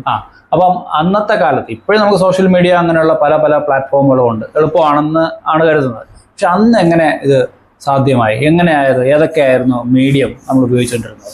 തുടക്കത്തിൽ സർ നമുക്ക് ഡയറക്റ്റ് മീറ്റിംഗ്സും ഫേസ് ടു ഫേസ് കൺവെർസേഷൻസും കോൺടാക്ട്സും വെച്ച് തന്നെയാണ്. പിന്നെ മൗത്ത് പബ്ലിസിറ്റി, നമ്മൾ ചെയ്തു കൊടുക്കുന്ന വർക്കിനോടുള്ള ആ ഒരു ക്ലയന്റിന്റെ അല്ലെങ്കിൽ ഒരു കസ്റ്റമറുടെ ബാക്കിയുള്ളവർക്കുള്ള അവരുടെ ആ ഒരു ഇതുണ്ടല്ലോ, ആ പ്രൊമോഷൻസും വെച്ച് തന്നെയാണ് തുടക്കത്തിൽ ഒരു 5-6 വർഷം അങ്ങനെ തന്നെയാണ് നിന്നിരുന്നത്. പിന്നെ അന്നും എന്ന് വെച്ചാൽ പ്രോമിനന്റ് ആയിട്ട് ചെയ്യാൻ പറ്റുക, അന്നും ട്രിവാൻഡ്രത്ത് ക്യാൻവാസ് പ്രിന്റിങ്ങോ അല്ലെങ്കിൽ ഈ മെക്കനൈസ്ഡ് ഫ്രെയിമിങ്ങോ തുടക്കത്തിൽ ഏറ്റവും ഫസ്റ്റ് ഇൻസ്റ്റാൾ ചെയ്തത് നമ്മളാണ്. ലയൺ എന്ന് പറഞ്ഞൊരു UK ബേസ്ഡ് ബ്രാൻഡിന്റെ മെഷീൻസ് ഒക്കെയാണ് നമ്മൾ ഇൻസ്റ്റാൾ ചെയ്തത്. അപ്പം അതൊരു ഇങ്ങനെ ഒരു ഇൻഡസ്ട്രിയിലേക്ക് ഇവിടെ ട്രിവാൻഡ്രത്ത് അത് ഇൻവോൾവ് ചെയ്യിച്ചത് നമ്മൾ തന്നെയാണ്. മെയിനായിട്ട് അത് കൊണ്ടുവന്നത് ടാൻഡത്തിന്റെ പേരിൽ നമ്മൾ തന്നെയാണ് ചെയ്തത്. അപ്പൊ ആ ഒരു ഇത് നമുക്കുണ്ട്. കാരണം അതിന്റെ ക്വാളിറ്റി അത്രയും വ്യത്യാസം. പണ്ടാണെങ്കിൽ നമ്മളിപ്പോൾ എവിടെ പോകും, നമ്മളിപ്പം ട്രിവാൻഡ്രത്താണെങ്കിൽ ചാല മാർക്കറ്റാണ് ഇതിന്റെ മെയിൻ കേന്ദ്രം. അവിടെ എപ്പോഴും പഴയ രീതിയിൽ നെയിലടിക്കുന്നത് മോശമല്ല, പക്ഷെ അതിന്റെ സ്പീഡ്, അതിന്റെ ക്വാളിറ്റി അല്ലെങ്കിൽ ആ ഒരു ലുക്ക് ആൻഡ് ഫീൽ രണ്ടും രണ്ട് രീതിയില്ല. ഇപ്പം നമുക്ക് ഫ്രെയിമിനകത്ത് നെയിലുണ്ടോ എന്ന് പോലും അറിയത്തില്ല. പിന്നെ ലുക്ക് ആൻഡ് ഫീൽ പണ്ടാണെങ്കിൽ ഒരു വുഡിന്റെ, ഇപ്പം നമുക്ക് എല്ലാ സാധനവും സിന്തറ്റിക്കും അവൈലബിൾ ആണ്, വുഡും അവൈലബിൾ ആണ്. രണ്ടിന്റെ ഡിഫറൻസ് പെട്ടെന്ന് അറിയാനും പറ്റത്തില്ല. പക്ഷെ എല്ലാം ഇമ്പോർട്ടഡും ഉണ്ട്, ലോക്കൽ മെയ്ഡും ഉണ്ട്. അപ്പൊ അതനുസരിച്ച് നമ്മൾ ഈ ക്വാളിറ്റി പ്രൊഡക്ട്സ് ഉപയോഗിക്കുമ്പോൾ അതിൻ്റെതായ ക്വാളിറ്റി അതിനകത്ത് എന്തായാലും നമുക്ക് കിട്ടും. ഇപ്പൊ ബെസ്റ്റ് റിസൾട്ട്സ് ഒക്കെ പറയാം നമ്മുടെയൊക്കെ ചെയ്തതിൽ ടെമ്പിൾ എന്നൊക്കെ പറയുമ്പോൾ നമുക്ക് ലാർജ് വോളിയം നമുക്കൊരു ബഡ്ജറ്റ് കൺസ്ട്രെയിൻ ഉണ്ടാവും ചിലപ്പോൾ. കാരണം സാധനം പോകണം, അവിടെ വരുന്ന ഡിവോട്ടീസ് അത് വാങ്ങണം, ഡെഡ് ആവരുത്. അതുപോലെ നമ്മൾ സ്റ്റൈൽ പ്ലസ് ആണെങ്കിൽ നമുക്ക് അത്രയും ഹൈ ക്വാളിറ്റിയിലുള്ള സാധനങ്ങൾ നമുക്ക് ഫ്യൂച്ചറിലേക്ക് ഉടൻ നെക്സ്റ്റ് മന്ത് സെയിൽ ആവണം എന്നുള്ള ചിന്തയിൽ ചെയ്താൽ പറ്റത്തില്ല. ചിലപ്പോൾ അവിടെ 1 വർഷം കഴിഞ്ഞിട്ടായിരിക്കും നമ്മളവിടെ ഒറിജിനൽ പെയിന്റിങ്സും എല്ലാം കൊടുക്കാറുണ്ട്. അവിടെ അതെല്ലാം മീറ്റ് ചെയ്യണമെങ്കിൽ അതിൻ്റെതായ സ്റ്റാൻഡേർഡ്സ് ചെയ്തേ പറ്റൂ. ഈവൺ അവിടെ ചിലപ്പോൾ അവർ കുറെ സപ്ലൈസ് ഉണ്ടായിരിക്കാം, പക്ഷെ അത് ചിലപ്പം ഇമ്പോർട്ട് ചെയ്തത് ഉണ്ടാവും. പക്ഷെ നമ്മൾ അതിനേക്കാളും ക്വാളിറ്റി മെയിൻറ്റെയിൻ ചെയ്ത് അവിടെ ഒരു പ്രോമിനന്റ് സെല്ലറായിട്ട് മാറണമെങ്കിൽ നമുക്ക് ചെയ്യാൻ പറ്റിയതുകൊണ്ട് തന്നെയാണ് നമുക്കതിന് പറ്റിയിരിക്കുന്നത് ഇന്ന് വരെ. അപ്പം ആ ഒരു സാഹചര്യങ്ങൾ നമ്മൾ കൂടുതലും ഇപ്പോഴത്തെ ടെക്നോളജിയിൽ നമ്മൾ മാക്സിമം യൂസ് എത്ര അപ്ഡേഷൻ വന്നാലും ചിലപ്പം ചെറിയ വേരിയേഷൻസ് ഒക്കെ നമ്മൾ അപ്ഡേറ്റ് ചെയ്യാൻ കഴിയുന്നത് നോക്കും. മെഷീൻസിലായാലും മെറ്റീരിയൽസിലായാലും ഇപ്പോഴത്തെ ട്രെൻഡിങ് അനുസരിച്ചുള്ള സാധനങ്ങളാണെങ്കിലും. പിന്നെ നമുക്ക് ഹോൾസെയിൽ പ്രോജക്ട്സ് ആണ് കൂടുതലും വരുന്നത്. പിന്നെ അതല്ലാതെ കോർപ്പറേറ്റ് വർക്കുകൾ നമ്മൾ ചെയ്യുന്നുണ്ട്. ഇപ്പം ട്രിവാൻഡ്രത്ത് മെയിനായിട്ട് ഗോകുലം പാർക്ക് എറൗണ്ട്, അത് നേരത്തെ ട്രിവാൻഡ്രത്ത് വെളിയിലുള്ള ഇന്റർനാഷണൽ ഹോട്ടലിന്റെ ചെയിൻ ആയിരുന്നു, അതിന്റെ വർക്കുകൾ. പിന്നെ SFS അവരുടെ വർക്കുകൾ ചെയ്യുന്നുണ്ട്. അപ്പൊ അവിടേക്ക് എന്താണ് വർക്ക് എന്ന് പറയുന്നത്? അവിടെ ഒരു പെർട്ടിക്കുലർ ഇപ്പം ഗോകുലം പാർക്കിനകത്ത് ഒരു പെർട്ടിക്കുലർ റൂമിനകത്ത് ഇന്ന ഇവണൊരു വാനിറ്റി മിറർ വരെ വേണം. അത് മുതൽ ഫുൾ അത് നമ്മളെല്ലാം വർക്കുടെ ലേഔട്ട് കോൺട്രാക്ട് എല്ലാം ചെയ്ത് ഫുൾ ഇൻസ്റ്റലേഷൻ. അതൊരു 120 റൂമിന്റെ പ്രൊജക്ട് ആയിരുന്നു. മാരിയറ്റ് ഹോട്ടൽസ് ആയിരുന്നു തുടക്കം, അതായിരുന്നു. പിന്നെ അത് ബ്രാൻഡിങ് മാറിയതാ. അതിന്റെ വർക്ക് നമ്മൾ ചെയ്തിട്ടുണ്ട്. അത് ശരിക്കും നമ്മുടെ ഇന്റർനാഷണൽ സ്റ്റാൻഡേർഡ്സ് ചെയ്യേണ്ടതാണ്. നമ്മൾ അത് എത്തിച്ചേർന്നു എന്ന് പറയുകയല്ല, അവരത്രയും സാറ്റിസ്ഫൈഡ് ആയി. മാരിയറ്റ് ഗ്രൂപ്പിന് അത്രയും, കാരണം അവർ ഉപയോഗിക്കുന്നത് കർച്ചീഫിൽ വരെ അവരുടെ ലോഗോവാണ്. അപ്പൊ നമ്മൾ അതിന്റെ ആ ഒരു ലെവലിലേക്ക് നമുക്ക് എത്തിച്ചേരാൻ പറ്റി. അത് ഫുൾ അവരുടെ വെളിയിൽ നിന്നുള്ള അവരുടെ ഇന്റർനാഷണൽ ആ അപ്രൂവലിലാണ് നമുക്ക് അത് ഫുള്ളും ചെയ്യാൻ പറ്റി. കസ്റ്റമറും അവരുടെ ബ്രാൻഡിങ്ങിന്റെയും ഫുൾ അവർക്ക് നമുക്ക് നല്ല ഒരു എന്താ പറയാ, അതാണ് സപ്പോർട്ടാണ് എനിക്ക് തന്നത്. അതിലെല്ലാം നമുക്ക് എത്തിച്ചേരാനായിട്ട് സാഹചര്യങ്ങൾ അത് കൃത്യമായിട്ട് നമുക്ക് ചെയ്യാൻ പറ്റി. ഇപ്പോ AI ഒക്കെ കാലമാണല്ലോ. ഇപ്പൊ AI ആക്രമണം അങ്ങനെ ഇതിൽ വിശേഷിപ്പിക്കാൻ പറ്റുമോ എന്ന് എനിക്കറിയില്ല. എങ്കിലും വരയെന്ന് പറയുന്ന കാര്യം അത് മാറിപ്പോയിട്ടുണ്ടോ? അതിന് ഇപ്പോഴും പ്രാധാന്യം ഉണ്ടോ? ഇല്ല, രണ്ടിന്റെയും പോസിബിലിറ്റീസ് ഇപ്പോഴും ഉണ്ട് സാർ. നമ്മളിപ്പം AI ചെയ്യുന്നത് ഒരാളിപ്പം വേറൊരാൾ ചെയ്ത വർക്കുകൾ വേണമെങ്കിൽ നമ്മുടേതാക്കാം, അല്ലെങ്കിൽ അതിന്റെ രീതിയിലൊക്കെ ചെയ്തെടുക്കാം. അല്ലെങ്കിൽ അതിനെ പല രീതിയിലേക്ക് മാറ്റാം. പക്ഷെ ഒരു മാനുവൽ ഡ്രോയിങ് എന്ന് പറയുന്നത് അതിൻ്റെതായ എത്രയോ അഗ്രഗണ്യന്മാര് ഉണ്ട്. എത്രയോ ഇതിപ്പം നമ്മളുടെ ചില പെയിന്റിങ്സ് ഒക്കെ നമ്മുടെ കയ്യിലുള്ളത് കോട്ടയത്ത്. ഞാനിപ്പോ അങ്ങനെ തുടക്കത്തിൽ ഞാൻ കൊച്ചില് മുതലേ നമ്മളത് പാലക്കാട് ചിറ്റൂർ എന്ന് പറയുന്ന സ്ഥലത്ത് ഞാൻ സ്വദേശം. ഞാനിവിടെ വന്നിട്ട് 25 വർഷത്തിൽ കൂടുതലായി. അപ്പൊ തൃശ്ശൂർ പൂരം എന്നൊക്കെ പറയാൻ നമുക്ക് എന്റെ അച്ഛന്റെ ഒറിജിൻ അവിടെ ആയിരുന്നു. അപ്പൊ നമുക്ക് ഭയങ്കര ക്രൈസ് ഉള്ള ഒരു കാലമാണ്. പക്ഷെ ഇപ്പം ഇതിന്റെയൊക്കെ പെയിന്റിങ് ഒരു കോട്ടയത്തുള്ള ഒരു മോപ്പസംഗ് വല്ലത്തുനിന്ന് വന്ന അദ്ദേഹം ഇപ്പം ജീവിച്ചിരിപ്പില്ല. അദ്ദേഹത്തിനെ ഞാൻ ഈ സമയത്ത് ഓർക്കുന്നു. എനിക്കിതിനകത്ത് ഇൻവെസ്റ്റ് ചെയ്യാൻ പറ്റുമോ അല്ലെങ്കിൽ എനിക്കത് കിട്ടുമോ എന്ന് ഞാൻ വിചാരിച്ചില്ല. പക്ഷെ ഇതിങ്ങനെ ഒരു സംരംഭം തുടങ്ങിയ സമയത്ത് ആദ്യം ഞാൻ വാങ്ങിയത് അദ്ദേഹത്തിന്റെ പെയിന്റിങ് 5 എണ്ണം വാങ്ങി. എനിക്ക് വിൽക്കണം എന്നല്ല, എനിക്ക് അദ്ദേഹത്തിന്റെ പെയിന്റിങ് എന്റെ കയ്യിൽ വേണം. നമ്മളെന്തായാലും ഇതിലേക്ക് ഇറങ്ങി, അദ്ദേഹം തന്നു. അദ്ദേഹത്തിന്റെ എക്സ്പെർട്ടൈസ് മാനുവൽ പെയിന്റ് നമ്മൾ ശരിക്കും പറഞ്ഞാൽ ചിന്തിക്കാൻ പറ്റാത്തതിന്റെ ലെവലാണ്. എനിക്ക് ഈ നവരസങ്ങൾ ഇത് നമ്മുടെ കഥകളി ആർട്ടിസ്റ്റിന്റെ ഫേമസ് കഥകളി ആർട്ടിസ്റ്റിന്റെ അദ്ദേഹത്തിന്റെ നവരസമാണ് മോപ്പസംഗ് വരച്ച അദ്ദേഹം തന്നെ. അതിന്റെ റീപ്രിന്റ് ആണ്. ഒറിജിനൽസ് എന്റെ ഉണ്ടായിരുന്നു, എല്ലാം സോൾഡ് ഔട്ട് ആയി കുറെ എല്ലാം. അങ്ങനെ കുറെ കാര്യങ്ങള്. അതുപോലെ ഈ ഭഗവാന്റെ പടമാണെങ്കിലും പണ്ടത്തെ കലണ്ടർ ആർട്ടിസ്റ്റ് ഉണ്ട്, ഒരു നമ്മള് വീടുകളിൽ കാണാൻ കൊച്ചു പടങ്ങളിൽ പോലും ശ്രദ്ധിച്ചറിയാം. ഒരു തമിഴ് ആർട്ടിസ്റ്റാണ് മുരുകാകനി. അദ്ദേഹം ഞാൻ അദ്ദേഹത്തിനൊന്നും പണ്ട് അതിന് ഫോളോ അപ്പിന് പറ്റി. പക്ഷെ ഇപ്പോഴത്തെ സോഷ്യൽ മീഡിയ ഈ ഇടയ്ക്ക് ഫോളോ അപ്പ് ചെയ്തപ്പം കൊറോണ കഴിഞ്ഞപ്പോൾ അദ്ദേഹത്തിന്റെ കൊച്ചുമാൻ ഇട്ടൊരു വീഡിയോ ഞാൻ കണ്ടു. ഇപ്പോഴും പുള്ളി മധുരയിൽ ജീവിച്ചിരിപ്പുണ്ട്.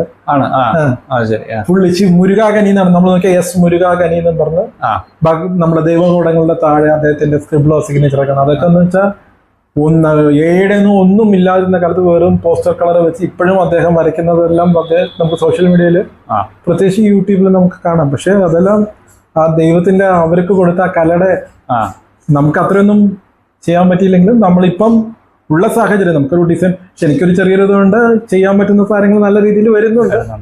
എന്റെ കമ്പനിയുടെ എല്ലാ ബ്രാൻഡിങ്ങും ലേബലിങ്ങും ഈവൺ എന്റെ ക്ലയന്റിന്റെ ലേബലിങ്സ് പോലെ അവർക്ക് അല്ലെങ്കിൽ കോർപ്പറേറ്റ് പ്രൊജക്ട്സിന് വേണ്ടി നമ്മൾ സപ്പോർട്ട് ചെയ്യാറുണ്ട്. അതെല്ലാം ഞാൻ തന്നെ ചെയ്ത് കൊടുക്കാറുണ്ട് വിത്തൗട്ട് എനി എക്സ്ട്രാ കോസ്റ്റ് അല്ലെങ്കിൽ നമുക്ക് അതിനോടുള്ള ഇൻട്രസ്റ്റ് കാരണം. റീസെന്റ് ആയിട്ട് നമുക്കൊരു ആർട്ടിസ്റ്റിന്റെ എക്സിബിഷന്റെ കുറെ ഫ്രെയിമിങ് വന്നു. ആ സമയത്ത് എനിക്ക് അവർക്ക് അവരുടെ ആ ഒരു 50-55 വയസ്സായ ഒരു ലേഡി ആയിരുന്നു. അപ്പൊ ആ സമയത്ത് എനിക്ക് തോന്നിയ ഒരു അവർ അത്രയും ഏജ്ഡ് ആയ അവർക്കത് ഇൻട്രസ്റ്റ് ഉണ്ട് ആ വർക്കിനോട്. അവർക്കത് അത്രയും ഹൈ പ്രൊഫൈൽ ജീവിക്കുന്ന ഒരു വ്യക്തിയായിരുന്നു അത്. അപ്പൊ അവർക്കിത് വേണ്ട ഇങ്ങനത്തെ ഒരു എക്സിബിഷൻ. പക്ഷെ എന്നാലും അവർ ആ വർക്കിനോട് അവർക്ക് ആ പെയിന്റിങ്ങിനോടുള്ള ക്രൈസ് കാരണം ഞാൻ കുറെ അവർക്ക് വേണ്ടി പ്രൊമോഷണൽ മെറ്റീരിയൽ ഉണ്ടാക്കി. വൈലപ്പള്ളി സംസ്കൃതി ഭവനിൽ അതിനൊരു എക്സിബിഷനുള്ള സാഹചര്യം ഉണ്ടാക്കി കൊടുത്തു. എല്ലാം ഒരു 2-3 ദിവസത്തിന്റെ ഗ്യാപ്പിലാണ് അറേഞ്ച് ചെയ്ത് കൊടുത്തത്. അപ്പം അങ്ങനെ നമ്മുടെ ആ ക്രിയേറ്റീവ് തോട്ട്സും കൂടെ നമ്മുടെ കയ്യിൽ നിന്ന് ഉറങ്ങിപ്പോയിട്ടില്ല എന്നൊരു സന്തോഷം ഇപ്പോഴും ഉണ്ട്. ഇങ്ങനെ ഒരു സാഹചര്യത്തിലാണെങ്കിലും നമുക്ക് ചെയ്യാൻ പറ്റുന്നുണ്ട്. ഇങ്ങനെയുള്ള കാര്യങ്ങൾ ഇൻട്രസ്റ്റ് ഉള്ള ഒരു ഫീൽഡും കൂടെ അല്ലേ സാർ. പിന്നെ നമുക്ക് ഇനി ഇതിന്നൊരു ജോബ് ചേഞ്ച് ഞാൻ ചിന്തിക്കുന്നുമില്ല. കാരണം ഞാൻ സാറ്റിസ്ഫൈഡ് ആണ്. പിന്നെ ഇതിന്റെ എക്സ്പാൻഷൻസ് ചിന്തിക്കുന്നുണ്ട്. അത് നമ്മുടെ സാഹചര്യങ്ങൾ വരുന്ന പോലെ നമുക്ക് വർക്കുകൾക്ക് വലിയ ബുദ്ധിമുട്ടില്ല. കൂടുതൽ ക്ലയൻസ് വരുവാണെങ്കിൽ പിന്നെ കേരളത്തിന്റെ അപ്പുറത്തേക്ക് പോകാനുള്ള ചിന്തകളൊന്നും ഇല്ല. ഇവിടെ ഈ പുതിയ ജനറേഷൻ ഏതിലാണ് കൂടുതൽ താല്പര്യങ്ങൾ? ട്രഡീഷണൽ പെയിന്റിങ്സിലോടാണോ അതോ പുതിയ AI റിലേറ്റഡ് ആയിട്ടുള്ള അതിലൊക്കെ കൂടെയാണോ? പുതിയ ജനറേഷൻ നമ്മളിപ്പോ വിശ്വസിക്കുന്ന പോലെ അല്ലെങ്കിൽ നമ്മൾ സാറ് ചോദിച്ച പോലെ തന്നെ അവർക്ക് പുതിയ ട്രെൻഡിങ് ആയിട്ടുള്ള AI തന്നെയാണ് താല്പര്യം. എല്ലാവരും ചിലപ്പോൾ നമ്മളിപ്പോ ഒരു ഫോണിൽ കാണുന്ന ഒരു പിക്ചർ എടുത്തോണ്ട് വന്നിട്ട് ഇതെനിക്ക് ഇത്ര സൈസിലടിക്കണം. ചിലപ്പോൾ അത് ഏറ്റവും ചെറിയ, പക്ഷെ അവർക്ക് അതിന്റെ ബാക്കിയുള്ളതൊന്നും അറിയുന്നില്ല. അവർക്ക് കിട്ടിയിരിക്കുന്ന ആ വാട്സപ്പിൽ ചിലപ്പോൾ ഷെയർ ചെയ്ത് കൊടുത്തതായിരിക്കാം. അല്ലെങ്കിൽ അവരുടെ ഫ്രണ്ട്സ് ചിലപ്പോൾ ഉള്ളപ്പെടുത്ത അവരുടെ നോളജ് വെച്ചാൽ പക്ഷെ അത് എൻലാർജ് ചെയ്യാൻ പറ്റുമോ അല്ലെങ്കിൽ അതിന്റെ വേരിയേഷൻസ് ചെയ്യാം. പക്ഷെ അവര് ആ ട്രെൻഡിനൊപ്പമാണ്. പക്ഷെ അതിന്റെ ബാക്ക് എൻഡ് അവർക്ക് അറിയാൻ, ഇതിന്റെ പ്രൊഡക്ഷൻ സൈഡ് അവർക്ക് മനസ്സിലാക്കാൻ പറ്റിയിട്ടില്ല. പക്ഷെ എന്നാലും അവര് ചിലപ്പോൾ നമ്മളെക്കാട്ടിലും ബാക്കി ഇതിന്റെ പിക്ചർ സെൻസിലോ കളർ സെൻസിലോ അല്ല അവരുടെ ഇപ്പോഴത്തെ ട്രെൻഡിങ് അനുസരിച്ചുള്ള സാധനങ്ങൾ അറിയാനായിട്ട് അവർക്ക് പറ്റിയിട്ടുണ്ടാവാം. പക്ഷെ ഒരു പ്രൊഡക്ഷൻ സൈഡിലേക്ക് വരുമ്പോൾ അതിൻ്റെതായ ഇപ്പം ഒരു റീസ്റ്റോറേഷൻ എന്നൊക്കെ പറയുന്നത് ഭയങ്കര പണ്ടാണെങ്കിൽ ഫോട്ടോഷോപ്പ് ഇപ്പൊ പല ടൂൾസും ഉണ്ട്. പക്ഷെ അത് ചെയ്തു വരുമ്പോൾ നമ്മൾ ചിലത് ശ്രദ്ധിക്കുന്നത്. ഇപ്പൊ എനിക്ക് തന്നെ വലിയൊരു മിസ്റ്റേക്ക് പറ്റി. AI-ലായിരുന്നു തുടക്കകാലമായിരുന്നു. ജെമിനിയോ അതോ ഞാൻ മിഡ് ജേണി അങ്ങനെ എന്തോ ടൂൾ യൂസ് ചെയ്ത് ജീസസിന്റെ വലിയൊരു പെയിന്റിംഗ് ആ ചെയ്തത്. നല്ലൊരു പോർട്രേറ്റാ കിട്ടിയത്. വലിയ ക്യാൻവാസ് പ്രിന്റ് അടിച്ചു, കസ്റ്റമറിന് കൊടുക്കേണ്ട ലെവലായി. ലാസ്റ്റ് നിമിഷം പാക്കിംഗ് ക്ഷമത നോക്കിയപ്പോൾ സാധാരണ എല്ലാവർക്കും മനുഷ്യരായ 5 പേരല്ലേ പാടുള്ളൂ, ഈ പ്രൊഡക്റ്റിൽ വന്നിരിക്കുന്നത് 6 പേരല്ല. അത് ശരി. അപ്പം ആ ഒരു ശ്രദ്ധക്കുറവ്. പിന്നെ നമ്മളിപ്പം സാറേ എപ്പോഴും ഇനിയുള്ള ഏതൊക്കെ പ്രത്യേകിച്ച് നമ്മുടെ ഐ വിഷൻ കറക്റ്റ്, അതിന് സൈറ്റിന്റെ ഇത് കറക്റ്റ് ആയിരിക്കത്തില്ല, അതിൽ ആംഗിളുകൾ വ്യത്യാസമായിരിക്കാം, വിരള്. പിന്നെ നമ്മൾ എത്ര റീസ്റ്റോർ ചെയ്താലും ഫേസിന്റെ ആ ഒരു ഒറിജിനാലിറ്റി ചിലപ്പോൾ നമുക്ക് പണ്ടുള്ളവർ കണ്ടവർക്ക് ചിലപ്പോൾ നമ്മുടെ അച്ഛൻ്റെ അമ്മയുടെയും ഫോട്ടോ ആയിരിക്കും റീസ്റ്റോർ ചെയ്യാൻ പറയുന്നത്. കാണാൻ നല്ല ഭംഗിയിലായിരിക്കാം, പക്ഷെ പണ്ടത്തെ ആൾ അതായിരിക്കണം എന്നില്ല. പക്ഷെ അത് ചെയ്യാനുള്ള പഴയ പ്രോംസ് ഒക്കെ ഉണ്ട്, അതൊന്നും നമുക്ക് അത്രയും അപ്ഡേറ്റ് ചെയ്യാൻ പറ്റിയിട്ടില്ല. നമ്മൾ അതെല്ലാം ചിലപ്പം ഫ്യൂച്ചറിൽ പഠിച്ചെടുക്കുകയാണെങ്കിൽ ചെയ്തെടുക്കാം. പക്ഷെ ചെയ്യാൻ പറ്റും, പറ്റാതെ ഒന്നുമില്ല. പക്ഷെ കുറച്ചിങ്ങനെ പോസിബിലിറ്റീസ് ഏറ്റെടുക്കാൻ തയ്യാറാണ്. പിന്നെ നമ്മുടെ ഇപ്പൊ സമയക്കുറവ് കാരണം അങ്ങനെ അതിലേക്ക് കൂടുതൽ കോൺസെൻട്രേറ്റ് ചെയ്യാൻ പറ്റിയിട്ടില്ല. എന്നാലും അത്യാവശ്യം വരുവാണെങ്കിൽ ചെയ്തു കൊടുക്കാറുണ്ട്. മെയിൻലി പ്രിന്റിങ്ങിന്റെ എല്ലാ സൈഡും നമുക്ക് ചെയ്യാൻ പറ്റും. നമുക്ക് അത്രയും ലേറ്റസ്റ്റ് ടെക്നോളജി മെഷീൻസ്, ക്യാനന്റെ എല്ലാ മെഷീൻസ് ആണ് നമ്മുടെ കയ്യിലുള്ളത്, അതെല്ലാം ചെയ്യാൻ പറ്റുന്നുണ്ട്. അതുപോലെ ഫ്രെയിമിങ്ങിനാണെങ്കിൽ എല്ലാം നല്ല ബ്രാൻഡിങ് ആയിട്ടുള്ള മെഷീൻസ്. അതുപോലെ ഈവൻ ഹാർഡ്വെയർ ആണെങ്കിൽ പോലും എനിക്കിപ്പോൾ ഞാൻ ഈ ഫീൽഡിലേക്ക് വന്നതുകൊണ്ട് അതിന്റെ സ്ക്രൂസ് പോലും ഞാൻ ലോക്കൽ മെയ്ഡ് ഉപയോഗിക്കാറില്ല. പിന്നെ എന്നെ കുറിച്ചുള്ള മെയിൻ ചിലപ്പം ഇത് കേൾക്കുന്നവരോ കാണുന്നവരോ വിശ്വസിക്കുക എന്റെ മെയിൻ കുറച്ച് എക്സ്പെൻസീവ് ആണെന്നാണ്. പക്ഷെ അത് ഞാൻ ഉപയോഗിക്കുന്ന മെറ്റീരിയലിന്റെ ആണ് എനിക്ക് ബാർഗൈൻ ചെയ്യാൻ പറ്റത്തുള്ളൂ. കാരണം വെച്ചാൽ എനിക്ക് അങ്ങനെ ഒരാൾ കൊണ്ടുപോയിട്ട് അത് മോശമാണെന്ന് പറയുന്നത് സമ്മതിക്കാൻ ഞാൻ തയ്യാറ്. സ്റ്റാഫിന്റെ അടുത്ത് തന്നെ ചിലപ്പോൾ പറയും, ചിലപ്പോൾ അവർ 1 സെന്റിമീറ്ററിന്റെ അല്ലെങ്കിൽ 1/2 സെന്റിമീറ്ററിന്റെ ഗ്യാപ്പ് ആയിരിക്കും. നമ്മൾ റീഫ്രെയിം ചെയ്ത് അത് പൊക്കോട്ടെ, അത് മാറ്റി വെച്ചേക്ക് അടുത്ത പ്രൊഡക്റ്റിലേക്ക് നമ്മൾ കൊടുക്കുമ്പം നല്ല പ്രൊഡക്റ്റ് പോകണം. ക്വാളിറ്റിയിൽ ഒരു കോംപ്രമൈസ് ഞാൻ ചെയ്യാറില്ല. അപ്പോൾ സംരംഭത്തിലേക്ക് വരാം. എത്ര പേരുണ്ട് സ്റ്റാഫ്? ഇപ്പൊ അറൗണ്ട് എല്ലാവരും കൂടെ ഒരു 5 പേര് നമുക്ക് റെഗുലർ സ്റ്റാഫ് ഉണ്ട്. എത്ര കാലമായിട്ട് നിൽക്കുന്നവരാണ്? ഇതിൽ മിക്കവാറും എല്ലാവരും എൻ്റെ അടുത്ത് 8 വർഷമായിട്ടുള്ളവരാ.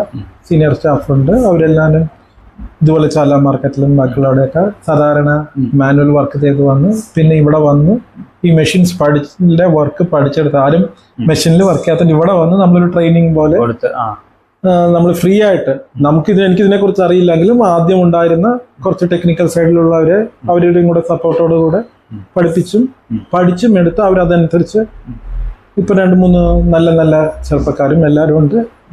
എല്ലാവരും അതിൽ അവരുടെ ജീവിത സാഹചര്യങ്ങൾക്കനുസരിച്ച് എല്ലാവരും ഉയർന്നിട്ടേ ഉള്ളൂ. എനിക്കതും തുറന്ന് പറയാം, സന്തോഷമാണല്ലോ. അത് നമ്മളിപ്പം ഹൈ പ്രൊഫൈൽ അല്ല, അവരുടെയൊക്കെ ജീവിത സാഹചര്യങ്ങൾ ഇവിടെ വന്നിട്ട് ഹൈ ലെവലിലേക്ക് എത്തിക്കാൻ എനിക്ക് പറ്റിയിട്ടുണ്ട്. അതിലെനിക്ക് സന്തോഷം തന്നെയുള്ളൂ. ഇങ്ങനൊരു 5 പേരുണ്ട്. ഡെയിലി ആയിട്ട് തന്നെയാണ്. പിന്നെ നമ്മുടെ ടൈമിംഗ് എന്ന് പറഞ്ഞാൽ സാധാരണ ഒരു ഓഫീസ് അറ്റ്മോസ്ഫിയർ പോലെ 9:30 to 6:30. Saturday holiday, Sunday holiday, ബാക്കിയുള്ള ഹോളിഡേയ്സ് എല്ലാം കൊടുക്കാറുണ്ട്. അങ്ങനെ ഒരു പക്ക ഒരു കട എന്നുള്ള രീതിയിലല്ല, ഒരു ചെറിയൊരു ജോബ്, ഒരു ഫാക്ടറി എന്നുള്ള രീതിയിൽ നടക്കുന്നുണ്ട്. പണ്ടത്തെ ആയിട്ട് കമ്പയർ ചെയ്യുമ്പോൾ എങ്ങനെ ഹാൻഡിൽ ചെയ്യാൻ പറ്റുന്നുണ്ട്? കൂടുതൽ ഈസി ആയോ അതോ കൂടുതൽ ടഫായോ? എനിക്ക് ഇപ്പോഴും സ്റ്റാഫിനെ ഹാൻഡിൽ ചെയ്യാൻ അറിഞ്ഞൂടാ. കാരണം ഞാൻ പറഞ്ഞ പോലെ ഈ ക്വാളിറ്റി മെയിൻ അതെന്റെ ഒരു ഇതായിട്ട് മാറിയതുകൊണ്ട് ചില സമയത്ത് നമ്മൾ വിചാരിച്ച പോലെ അവർക്ക് അതിൽ നമ്മൾ ചിലപ്പം ഇതുപോലെ യൂട്യൂബിലോ അല്ലെങ്കിൽ നെറ്റിലോ കണ്ടതോ അല്ലെങ്കിൽ ചിലപ്പോൾ നമ്മുടെ തോട്ട്സ് അനുസരിച്ച് നമുക്ക് ഈ ടെക്നിക്കൽ സൈഡ് അറിയാത്തത് കൊണ്ട് നമ്മൾ കാണുന്ന ഒരു പിക്ചർ ചെയ്യാൻ പറയും. ചിലപ്പോൾ ഇവർ ആ രീതിയിൽ എത്തണമെന്നില്ല. പിന്നെ അതിന്റെ നെക്സ്റ്റ് ലെവലിലേക്ക് എങ്ങനെ പോകുമ്പോൾ ചിലപ്പോൾ ഇപ്പൊക്കെ അതൊക്കെ ഞാൻ മേക്കപ്പ് ചെയ്തെടുത്തു. കാരണം അതായത് അതിൻ്റെ ഒരു പ്രൊജക്ട് തുടങ്ങുന്ന ഞാനൊരു ഡോക്യുമെന്റ് ഉണ്ടാക്കി, ഇവിടെ ഒരു പിക്ചറാണ്, അതിന് ഇന്ന ഫ്രെയിം വേണം, ഇന്ന ഗ്ലാസ് ആയിരിക്കണം, ഇത്രയും അതിന്റെ അകത്ത് വരുന്ന മൗണ്ട് ഇന്നതായിരിക്കണം, ഓരോന്നും അതിനെ സ്പെസിഫൈ ചെയ്തിട്ടാണ് ആ ഡോക്യുമെന്റ് ആണ് ഞാൻ അവരെ കൊടുക്കുന്നത്. ഇപ്പോൾ വൈകുന്നേരം ആകുമ്പോൾ എനിക്ക് ഹെഡേക്ക് ഇല്ലാതെ സാധനം കിട്ടണം. അതിനകത്ത് കോംപ്രമൈസ് വരരുത്. നിങ്ങൾ 100 എണ്ണം ചെയ്താലും 1000 എണ്ണം ചെയ്താലും 1 എണ്ണം ചെയ്താലും ഈ സ്പെസിഫിക്കേഷൻസ് ഇതിനകത്ത് പക്കയായിരിക്കണം. വൈകുന്നേരം അത് അവർക്ക് എല്ലാവരുടെയും ഓരോരുത്തരുടെയും വർക്ക് ഓർഡർ വൈകുന്നേരം അവർ കംപ്ലീറ്റ് ചെയ്ത് വെച്ചേക്കണം. ഇന്നത് ചെയ്തു, ഇന്നത് ചെയ്തില്ല, ഇന്നതാണ് കാര്യം. അപ്പം അതുകൊണ്ട് എനിക്ക് സ്റ്റാഫിനെ മീറ്റ് ചെയ്യാൻ ചില സമയത്ത് ഡെഡ് ലൈൻസ് മീറ്റ് ചെയ്യാൻ വരുമ്പോഴൊക്കെ അവർക്ക് വർക്കിനോട് ടെൻഷൻ ഇല്ല. പക്ഷേ ചിലപ്പോൾ മെറ്റീരിയൽ സ്കേസിറ്റി വരാം, ചിലപ്പോൾ ഒരു പെർട്ടിക്കുലർ മെറ്റീരിയൽ ഞാൻ പറഞ്ഞ സാധനം അവർക്കത് അതുപോലെ ചെയ്തെടുക്കാൻ പറ്റിയെന്ന് വരത്തില്ല. അങ്ങനെയുള്ള ചെറിയ ബുദ്ധിമുട്ടുകൾ ഉണ്ടായിട്ടുണ്ട്. അത് പിന്നെ നമ്മളിപ്പം കുറച്ച് യൂസ്ഡ് ആയിട്ട് വരുന്നു. പിന്നെ കമ്മ്യൂണിക്കേഷൻ 2 ലെവലായിട്ടുള്ള ഒരു കമ്മ്യൂണിക്കേഷൻ ഉണ്ടായിരുന്നു. ഇപ്പൊ അതിന്നൊക്കെ മാറി. കാരണം അവരൊരു സാഹചര്യത്തിൽ നിന്ന് വന്നു, ഞാനൊരു സാഹചര്യം വന്നു. ഇപ്പൊ ഞാൻ അവരുടെ കൂടെ തന്നെ ഇപ്പം ഒരിടത്ത് പോവുകയാണെങ്കിലും സാധനങ്ങൾ കൊടുക്കുകയാണെങ്കിലും എന്റെ ഏത് ക്ലയന്റിന്റെ അടുത്താണെങ്കിലും ഞാൻ വൈറ്റ് കളർ ജോബ് എന്ന് മാത്രം പറഞ്ഞ് നിൽക്കുന്ന ഒരാളല്ല. ഇവണിപ്പോ പത്തനാപുരം ടെമ്പിളിൽ പോവാണെങ്കിലും ഞാൻ ഈ എത്ര ബില്ല് കൊടുത്തിട്ടുണ്ടോ അതിന്റെ കൂടെ പോയി അവിടെ സാധനം ഏൽപ്പിച്ച് ട്രോളി അല്ലാണെങ്കിൽ അതുവരെ തള്ളി എത്തിച്ചിട്ട് തന്നെയാണ് ഈ നിമിഷം ഇന്നലെയും കൂടെ കൊടുത്തിരുന്നു. അവിടുത്തെ ഒരാൾക്ക് എന്റെ ഒരു ക്ലയന്റിനും എന്റെ റെസ്പോൺസിബിലിറ്റി കാരണം മെറ്റീരിയൽ ഡാമേജ് ആയി അല്ലെങ്കിൽ കിട്ടിയില്ല എന്ന് പറയാൻ പറ്റത്തില്ല. മാക്സിമം എന്റെ സപ്പോർട്ടോട് കൂടെ തന്നെ ഞാനോട് എന്റെ പ്രസൻസ് അവിടെ മിക്കവാറും എല്ലാവിടെയും ഉണ്ടാവും, എത്തിക്കും. അത് ഏത് അർദ്ധരാത്രി ആണെങ്കിലും പുലർച്ചെ ആണെങ്കിലും രാത്രി ആണെങ്കിലും വൈകുന്നേരം ആണെങ്കിലും ഞാൻ തന്നെ ചെയ്യും. പിന്നെ സ്റ്റാഫ് എനിക്ക് നല്ല സപ്പോർട്ടീവാണ്. ഉള്ളവരും പോയവരും കുറച്ച് പേര് പോയിട്ടുണ്ടായിരുന്നു. എന്നാലും അവരൊന്നും നമ്മളോട് സാറ്റിസ്ഫാക്ഷൻ ഇല്ലാത്തത് കൊണ്ടല്ല, അവർക്ക് കുറച്ച് പേര് ഏജായി, കുറച്ച് പേർക്ക് അവരുടെ എക്സ്പീരിയൻസ് അനുസരിച്ചിട്ടുള്ള സാഹചര്യങ്ങൾ ഇതിനകത്ത് കുറഞ്ഞു വന്നുകൊണ്ട് അങ്ങനെ പോയവരുണ്ട്. പക്ഷെ എല്ലാവരും സന്തോഷത്തിൽ തന്നെയാണ് പോയിരിക്കുന്നതും ചെയ്തവരും ഇപ്പൊ നിൽക്കുന്നവരും എല്ലാവരും അവരുടേതായ സപ്പോർട്ട് എനിക്ക് തന്നിട്ടുണ്ട്. അപ്പം നമ്മൾ ഒരു നേരത്തെ പറഞ്ഞു IT കമ്പനിയിലാണ് വർക്ക് ചെയ്തത്. അപ്പോൾ അത് കഴിഞ്ഞിട്ട് അവിടെ നമ്മൾ ബിസിനസ്സിലേക്ക് ഇറങ്ങി. 11 സ്റ്റാർട്ട് ചെയ്തു. ഇത്ര കാലം റൺ ചെയ്തു. ഒരുപാട് സ്ട്രഗിൾ ഇതിനിടയിൽ ഉണ്ടായിരുന്നു. മാർക്കറ്റിൽ പ്രശ്നം ഉണ്ടായിരുന്നു, ഫിനാൻസിൻ്റെ പ്രശ്നം ഉണ്ടായിരുന്നു. ഒരു ഇതെല്ലാം ഹാൻഡിൽ ചെയ്തു. ഇപ്പോൾ ഈ സ്ഥലത്ത് നിൽക്കുമ്പോൾ ഈ സമയത്ത് ഹാപ്പിയാണോ? ഷുവറായിട്ടും 100%. എന്തൊക്കെ കാരണങ്ങളാണ്? ഒന്ന് ജോബിനോടുള്ള അഡിക്ഷൻ തന്നെ സാറേ. എനിക്ക് ലേസിനെസ് എന്ന് പറഞ്ഞൊരു സംഭവം ഇല്ല. രാവിലെ 3 മണിക്ക് വന്ന് എനിക്ക് ആ ഒരു സാധനം ഒരു ക്ലയന്റിനെ എത്തിക്കണം. വലിയ ചിലപ്പോൾ ഒരു സിംഗിൾ പീസ് ആയിരിക്കാം, പക്ഷെ ആ വർക്ക് ഇന്ന് തീരണം എന്ന് വെച്ചാൽ ഞാൻ അതിൻ്റെ ചിലപ്പം എനിക്ക് തലേന്ന് ചിലപ്പോൾ അതിൻ്റെ കളർ സ്കീമോ അല്ലെങ്കിൽ അതിൻ്റെ ഫ്രെയിമിങ് ഓപ്ഷൻസോ ഒന്നും വലിയ ജോബൊന്നും അല്ല. എന്നാൽ പോലും അയ്യോ അത് തീർന്നിട്ടില്ലല്ലോ, അതിൻ്റെ എങ്ങനെയെങ്കിലും ഒന്ന് വർക്കൗട്ട് ചെയ്യണമെന്നുണ്ടെങ്കിൽ ഞാൻ വന്ന് ശ്രമിക്കാറുണ്ട്. നമ്മൾ ചിലപ്പോൾ അത് കറക്റ്റായിട്ട് ക്ലയൻറ്റുമായിട്ട് തന്നെ സംസാരിക്കാൻ പറ്റുമെങ്കിൽ അവരുടെ കൺവീനിയൻറ്റ് സമയത്ത് അതുമായിട്ട് കമ്മ്യൂണിക്കേറ്റ് ചെയ്ത് അതിൻ്റെ ഒരു പ്രോസസ് ചാർട്ട് ഉണ്ടാക്കി എൻ്റെ സ്റ്റാഫിനെ ഏൽപ്പിക്കണ വരെ അതെൻ്റെ ഒരു ഇത് തന്നെയാണ്. അതിനോടുള്ള ഡെഡിക്കേഷനും അഡിക്ഷനും രണ്ടും തന്നെയാണ് നമ്മളെ നീക്കിക്കൊണ്ട് പോകുന്നത്. നമ്മുടെ ഹാപ്പിനെസ് ഒരിക്കലും ഈ ജോബിനോട് എനിക്കൊരു മടുപ്പ് തോന്നിയിട്ടില്ല. ഈ ജോബിനോടൊന്നല്ല, ഒരു ജോബിനോടും. ഞാൻ 500 രൂപയിൽ തുടങ്ങിയ ആളാണ്. 500 രൂപയായിരുന്നു എൻ്റെ ആദ്യത്തെ ശമ്പളം. അത് 98 വെറും കട്ട് ആൻഡ് പേസ്റ്റ്, വെറും ഫെവിക്കോളോ അല്ലെങ്കിൽ ഒരു റബ്ബർ സൊല്യൂഷൻ എന്ന് പറയുന്നത് ആ സാധനം, ഒരു DTP print out, black and white DT വന്ന് കളർ പ്രിന്റർ വലുതായിട്ട് വന്നിട്ടില്ല. അതെടുത്ത് ഒരു ബോർഡിലോട്ട് പേസ്റ്റ് ചെയ്യണം. പക്ഷെ ആ ഗമ്മ് ഈ പ്രിന്റ് ഔട്ടിൽ വന്നാൽ പ്രിന്റ് സ്മഡ്ജ് ആവും. അത് പാടില്ല, അതിന്ന് തുടങ്ങിയതാ. അപ്പം അതിനോട് എനിക്ക് അത് ഇപ്പോഴും ആ ചെയ്ത ജോബിനോട് എനിക്ക് സാറ്റിസ്ഫാക്ഷൻ ഉണ്ട്, ഇപ്പോഴും ഉണ്ട്. ഈ മേഖലയിലേക്ക് കടന്നു വരുന്ന യുവ സംരംഭകരോട് എന്താണ് പറയാനുള്ളത്?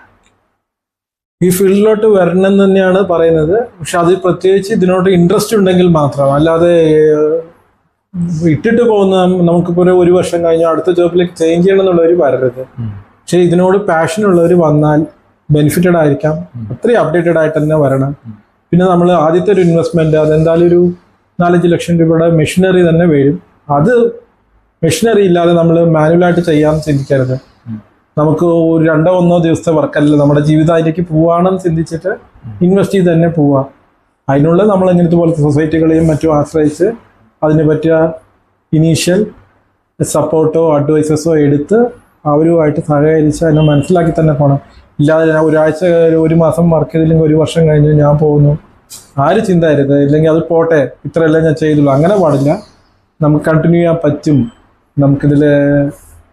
നമുക്കിതിൽ സാറ്റിസ്ഫൈഡ് ആക്കണം. നമ്മുടെ ജീവിതവും ലൈഫും സാഹചര്യങ്ങളും എല്ലാം ഇതിനോട് പൊരുത്തപ്പെട്ട് പോകാന്നുള്ളത് മാത്രം ഇതിലേക്ക് വന്നാൽ ശരിക്കും 100% സക്സസ്ഫുൾ ആയിട്ട് തന്നെ ഈ ബിസിനസ്സിലോട്ട് അല്ല ഏത് ബിസിനസ്സിലാണെങ്കിലും നമുക്ക് നിൽക്കാൻ പറ്റും. ഇതിനും ഓപ്പർച്യൂണിറ്റീസും ഉണ്ട്, അതുപോലെ തന്നെ കോമ്പറ്റീഷനും ഉണ്ട്, അതുപോലെ തന്നെ ബാക്കിയുള്ള കാര്യങ്ങളും ഉണ്ട്. പക്ഷേ നമ്മൾ നമ്മുടേതായ ഒരു ചെറിയ കുറച്ച് കാര്യങ്ങൾ നമ്മൾ ചെയ്യുകയാണെങ്കിൽ നമ്മുടേതായ ഒരു വഴി നമുക്ക് ഇതിനകത്തുണ്ട്. ഓക്കെ.